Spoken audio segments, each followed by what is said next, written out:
أما الروع فهو القلب كما في الحديث هنا، يقول صلى الله عليه وسلم إن روح القدس أي الأمين جبريل نفث في روعي في قلبي، نفث في روعي لن تموت نفس حتى تستكمل رزقها، لن تموت نفس حتى تستكمل رزقها.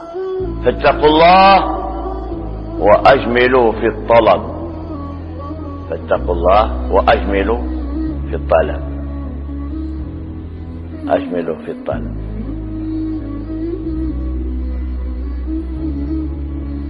إن الله لا يتقرب إليه بالحرام أبدا.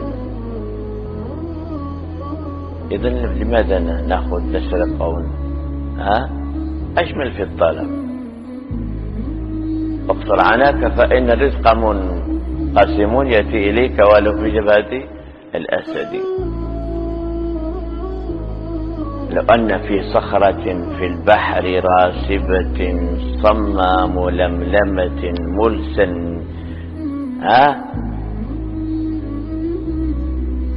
رزقا لعبد براه الله لن فلقت حتى تؤدي إليه كل ما فيها، أو كان فوق طباق السبع مسكنها لسهل الله في المرقى مراقيها حتى ينال الذي في اللوح خط له فإن أتته وإلا سوف يأتيها.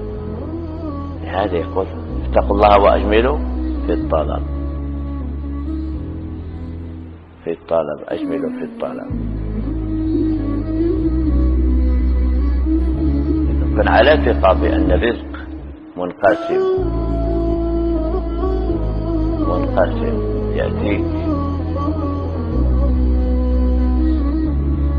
وعليك أن تحترف بكل حرفة. نعم، فتحترف بكل حرفة وجانب كل ما يحط بالدين لترقى السلم معتقدا بأن رزقك عليه لا حرفة، فقلب القلب إليك كما يقول سيدي طه بن عبيد. يحتاج بكل حرفة ورزق على الله، وتقولش الحرفة هي لما خلصنا أبدا أبدا.